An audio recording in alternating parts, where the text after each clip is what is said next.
हर छठ का व्रत भाद्रपद माह के कृष्ण पक्ष की षष्ठी तिथि को मनाया जाता है।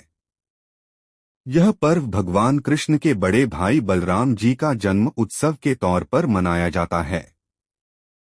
महिलाएं अपनी संतानों की दीर्घायु के लिए हलषष्ठी व्रत रखती हैं। इस दिन व्रत संतान की लंबी उम्र के लिए रखा जाता है। इस व्रत में महिलाएं दीवार पर पारंपरिक रूप से गोबर का छठ माता का चित्र बनाती हैं। इस दिन भगवान श्री गणेश जी और माता गौरा की पूजा करती हैं। मान्यता के अनुसार इस व्रत में इस दिन दूध, घी, सूखे मेवे, लाल चावल आदि का सेवन किया जाता है।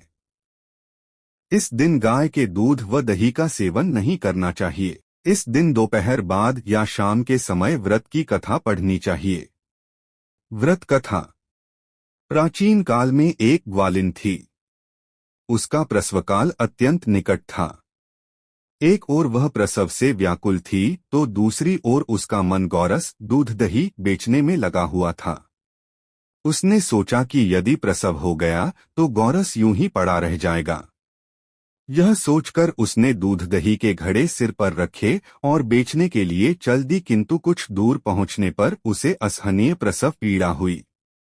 वह एक झरबेरी की ओट में चली गई और वहां एक बच्चे को जन्म दिया। वह बच्चे को वहीं छोड़कर पास के गांवों में दूध दही बेचने चली गई। संयोग से उस दिन हलषष्ठी थी। गाय भैंस के मिश्रित दूध को केवल भैंस का दूध बताकर उसने सीधे सादे गांव वालों में बेच दिया। उधर जिस झरबेरी के नीचे उसने बच्चे को छोड़ा था, उसके समीप ही खेत में एक किसान हल जोत रहा था। अचानक उसके बैल भड़क उठे और हल का फल शरीर में घुसने से वह बालक मर गया। इस घटना से किसान बहुत दुखी हुआ, फिर भी उसने हिम्मत और धैर्य से काम लिया। उसने झरबेरी के कांटों से ही बच्चे के चिरे हुए पेट में टांके लगाए और उसे वहीं छोड़कर चला गया। कुछ देर बाद ग्वालिन दूध बेचकर वहां आ पहुंची। बच्चे की ऐसी दशा देखकर उसे समझते देर नहीं लगी कि यह सब उसके पाप की सजा है। वह सोचने लगी कि यदि मैंने झूठ बोलकर गाय का दूध न बेचा होता और गांव की स्त्रियों का धर्म भ्रष्ट न किया होता तो मेरे बच्चे की यह दशा न होती। आठ मुझे लौटकर सब बातें गांव वालों को बताकर प्रायश्चित करना चाहिए। ऐसा निश्चय कर वह उस गांव में पहुंची जहां उसने दूध दही बेचा था। वह गली घूमकर अपनी करतूत और उसके फलस्वरूप मिले दंड का बखान करने लगी।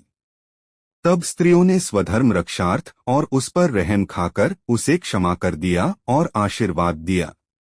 बहुत सी स्त्रियों द्वारा आशीर्वाद लेकर जब वह पुनः झरबेरी के नीचे पहुंची तो यह देखकर आश्चर्यचकित रह गई कि वहां उसका पुत्र जीवित अवस्था में पड़ा है। तभी उसने स्वार्थ के लिए झूठ बोलने को ब्रह्मा हत्या के समान समझा और कभी झूठ न बोलने का प्रण कर लिया।